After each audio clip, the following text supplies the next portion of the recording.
Hello, guys. A very warm welcome again to all of you. So, let us get started with today's topic. We're going to share a small video with you related to your English. Let us start your English from today. पिछले video में हमने काफ़ी बातें करी कि हम English को S करेंगे, हम इंग्लिश को सॉर्ट आउट करेंगे. Well, let us begin the process now. Start करते हैं. जैसा कि आप देख रहे हैं, मैंने आपके सामने 5 वर्ड्स लिखे हुए हैं. एलैक्रिटी, चाइड, डिराइड, डेसिमेट, मैकेबर. एलैक्रिटी का मतलब होता है ईगरनेस. ईगरनेस का मतलब होता है उत्सुकता. चाइड का मतलब होता है स्कोल्ड, किसी को डांटना. डिराइड का मतलब होता है टू इंसल्ट समवन, किसी की बेइज्जती करना. डेसिमेट का मतलब होता है पूरी तरह से किसी को क्षतिग्रस्त करना, टू डिस्ट्रॉय समवन कंप्लीटली. और मैकेबर का मतलब होता है cruel, gruesome. Gruesome, cruel, both are synonyms to each other. So हमारे लिए चैलेंज ये नहीं है कि हमें वर्ड्स कहाँ से मिले. वर्ड्स तो हमें मिलते रहते हैं. हमें वर्ड्स बहुत सारी जगहों से मिलते हैं. हमें वर्ड्स अपने न्यूज़पेपर से मिलते हैं. हमें वर्ड्स अपने इंटरनेट के आर्टिकल से मिलते हैं. हमें वर्ड्स अपने चैट्स में, मेल्स में मिलते हैं. हमारे लिए चैलेंज ये है कि हम ज़्यादा से ज़्यादा वर्ड्स को रिटेन कैसे रख सकें. जब हमारा एग्ज़ाम का दिन आए, जिस दिन हम अपने एग्ज़ाम में बैठें, उस दिन हम ज़्यादा से ज़्यादा वर्ड्स जिनको हमने पढ़ा है उनको हम कैसे रिटेन रख सकें. So a very potent way, a very effective way to retain the words is first of all actually use them. ठीक है, ये हुई मेहनत की बात. अब जैसा कि मुझे पता है थोड़ा सा आप लोग मेहनत से कतराते हैं, हालांकि ऐसा नहीं करना चाहिए. But the best and the sure short way is to use these words. Now it's but obvious कि हमारे लिए पॉसिबल नहीं है, क्योंकि हम दिन भर इंग्लिश में इतनी वार्तालाप नहीं करते हैं, हम इंग्लिश में चीज़ों को लिखते नहीं हैं. इसलिए हमारे लिए थोड़ा मुश्किल होगा कि हम इस तरह के हाई लेवल वर्ड्स को हर समय यूज़ कर सकें. चलिए, कोई बात नहीं. अगर ये नहीं कर सकते हैं तो फिर एक सिंपल सा काम कर लेते हैं. जब भी आप ऐसे वर्ड्स को पढ़ें, इन वर्ड्स को अपने लाइफ के लिविंग एक्सपीरियंसेस, लिविंग एग्जाम्पल से लिंक कर लो. Alacrity, there is a word this called alacrity. ज़रूर आपने कोई ऐसा एग्ज़ाम दिया होगा जिसमें आपका पेपर बहुत अच्छा गया होगा and you would have waited for the results with a lot of excitement. उस सिचुएशन को लिंक कर लो अलैक्रिटी वर्ड से. उस एक्साइटमेंट वर्ड को रिप्लेस करके वहाँ पे अलैक्रिटी लगा दो. That should be more than enough for you. Child, to scold, कोई कमी ही नहीं है. हमें डांट पड़ती ही रहती है. पापा से पड़ती है, भैया से पड़ती है, सीनियर से पड़ती है. सो कोई दिक्कत नहीं है हमें, राइट. किसी भी सिचुएशन को जो आपको याद रहे अच्छे से, ज़रूर आपको कभी ना कभी ऐसी कोई डांट पड़ी होगी जो आपको अच्छे से याद होगी, तो उस डांट को, उस सिचुएशन को इस वर्ड से लिंक कर लो. डिराइड, मैं ये नहीं बोलता हूँ कि आप लोग ऐसा करते हैं, बट आपने ऐसा दूसरे लोगों को करते हुए देखा होगा. आपने दूसरे लोगों को, दूसरे लोगों की इंसल्ट करते हुए देखा होगा. उस सिचुएशन को इस वर्ड से लिंक कर लो एंड सो ऑन. ऐसा करने से क्या होता है. डेसिमेट, आप अगर आईपीएल फॉलो कर रहे हैं, क्रिकेट फॉलो कर रहे हैं, जो भी स्पोर्ट्स आप फॉलो करते हैं, आपने कभी ना कभी कोई ऐसा मैच ज़रूर देखा होगा जिसमें एक टीम ने दूसरी टीम को पूरी तरह से निस्तनाबूद कर दिया, पूरी तरह से डिस्ट्रॉय कर दिया. उस सिचुएशन को, उस मैच के रिजल्ट को इस वर्ड से लिंक कर लो. Rather than using the word destroy, you can use the word decimate, right, and so on. So बच्चों, this is the second thing that you can do to make sure that you are able to retain these words. Also, what I'll advise you is, as I've already told you, I would like to stay a teacher rather than a YouTuber. तो मेरा काम आप लोगों को सिर्फ पढ़ाना नहीं है, मेरा काम आप लोगों से रिस्पॉन्स जनरेट करना भी है. रिस्पॉन्स जनरेट करने से क्या होता है, the process of transfer of this knowledge gets completed. मैं यहाँ से नॉलेज भेज रहा हूँ, आप उसको कितना रिसीव कर रहे हैं ये तब डिफाइन होगा जब आप उस रिस्पॉन्स को एक्टिवेट कर रहे हैं, जब आप उस इंफॉर्मेशन पर रिस्पॉन्ड कर रहे हैं. तो मैं आपको एक चीज़ एडवाइस करूंगा. आप जिस भी एग्जामिनेशन के लिए प्रिपेयर कर रहे हैं, एक लिस्ट बना लीजिए. A list of words that you will get from my YouTube channel, a list of word that you might find in your newspapers, in your articles. और उन सारे वर्ड्स को एक ही जगह इकट्ठा करके लिख लीजिए और उन वर्ड्स को कॉन्स्टेंटली रिवाइज करते रहिए. कॉन्स्टेंटली. देखिए बच्चों, अक्सर हमारे देश में स्टूडेंट्स एक चीज़ को मिस कर जाते हैं. They don't understand the concept of conquest and consolidation. Conquest का मतलब क्या होता है? आपने आज 5 वर्ड्स को कॉन्क्वेस्ट कर लिया, आपने इन 5 वर्ड्स का मतलब समझ लिया, आपका दिमाग इन 5 वर्ड्स का मतलब आज जान गया। लेकिन आपका दिमाग इन वर्ड्स को तभी यूज करेगा जब आप इस नॉलेज को कंसोलिडेट करेंगे। और नॉलेज कंसोलिडेट करने का सिर्फ और सिर्फ एक तरीका होता है, रिवाइज इट अ लॉट। कोई भी ऐसी चीज नहीं है, there is nothing in this world that can be kept in your head if you are not revising it constantly. Okay, कोई भी चीज एक बार पढ़ने से समझ में नहीं आती है, कोई भी चीज एक बार पढ़ने से दिमाग में नहीं घुसती है। ये सारा का सारा platform, channels, teachers, coachings, institutes, academy, school, ये सारी की सारी जो सिस्टम है, ये सारा इकोसिस्टम सिर्फ एक चीज़ पे डिपेंड करता है कि जितना नॉलेज यहाँ पब्लिक डोमेन में अवेलेबल है उसका मैक्सिमम नॉलेज हम आपको ट्रांसफ़र कर सकें। और उसको करने के लिए अगर आप चाहते हैं कि ज़्यादा से ज़्यादा नॉलेज को आप अपने दिमाग में रख सकें, then all you need to do is you need to make sure that you are revising the data that you are getting on daily basis. Let us move forward. जैसा कि मैंने आपको बताया था, मैं आप लोगों को वर्ड्स भी लिखवाऊंगा और idioms एंड phrases भी लिखवाऊंगा। So what I will do, you will get words and idioms and phrases in every alternate video. As I've already told you, I'm not going to keep the size of the video very large. So what we will do, एक video में आपको starting में words मिलेंगे, एक video में आपको starting में idioms मिलेंगे। तो आज हमने वर्ड्स कर लिया है, आज अपने छोटे से टॉपिक पे आते हैं। Let us start with tenses as we had already discussed.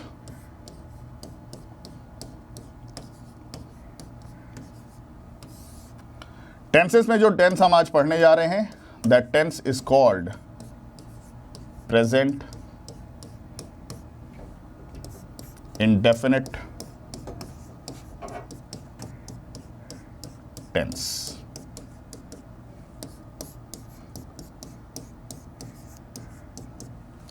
You might find this very surprising, you might find this very interesting rather, that it is one of the most simplest of the tenses, but people tend to make the maximum mistake in this tense.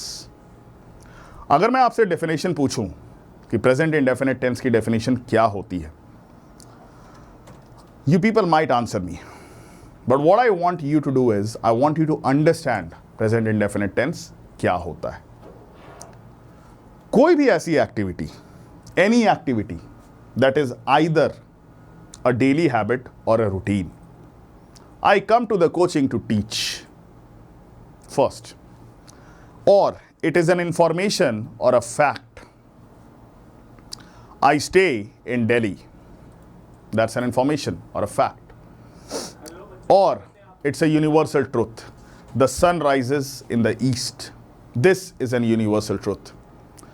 So what we need to understand is, अगर कोई काम एक daily habit या routine है, या फिर एक information या फैक्ट है, या फिर एक यूनिवर्सल ट्रूथ है, then what is it? It will always be written in present indefinite tense. इसको हम सिंपल प्रेजेंट टेंस के नाम से भी जानते हैं। So don't get confused between present indefinite tense and simple present tense. So let us write down the definition of the present indefinite tense. Please write down a sentence that shows an action which is either a daily habit or a routine or a fact or an information will be written down in present indefinite tense. Just give me a moment.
बच्चों, अगर हम WH family को छोड़ दें तो English language में start होने वाले ऑलमोस्ट हर सेंटेंस का 90% सेंटेंसेस का जो सब्जेक्ट है वो हमारे सामने है।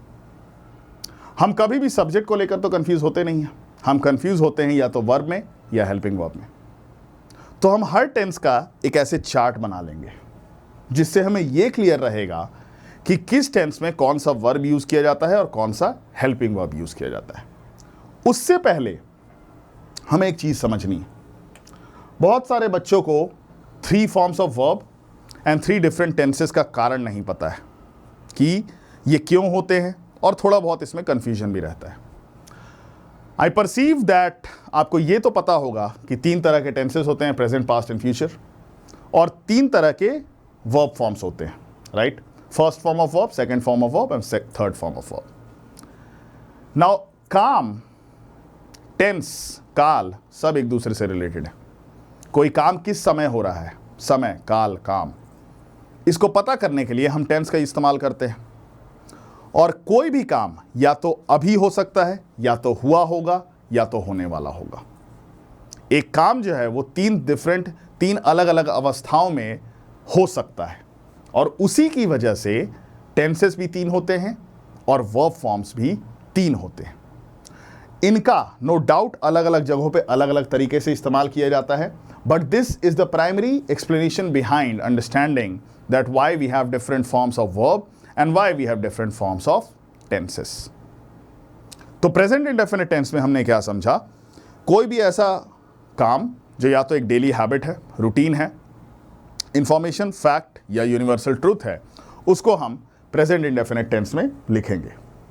अब जब हम चार्ट बनाएंगे और मैं एक वर्ब लेता हूं ईट, तो आई के साथ क्या आएगा? ना कोई हेल्पिंग वर्ब आएगा, direct first form of verb आएगी। Same thing will be repeated with the second person, but with third person singular, we will use eats. He, she, it or any noun eats.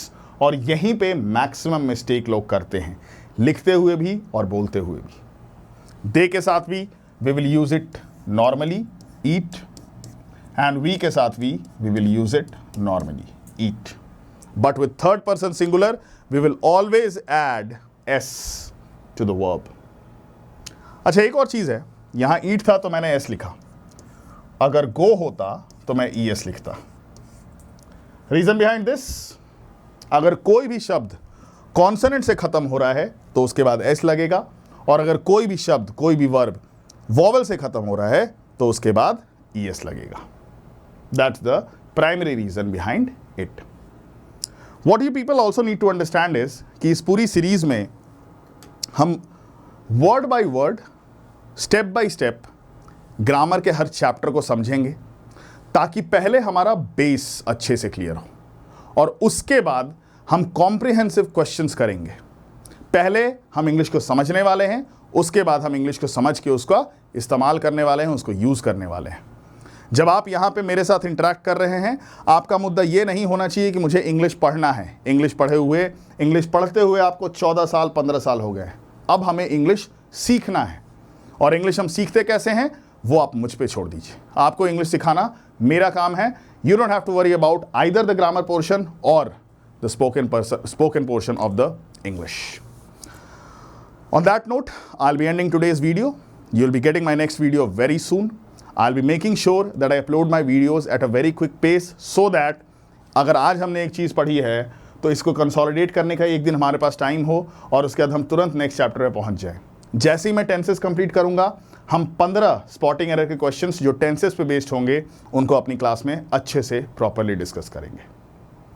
On that note, I'll take your leave. Thanks a lot. Take care.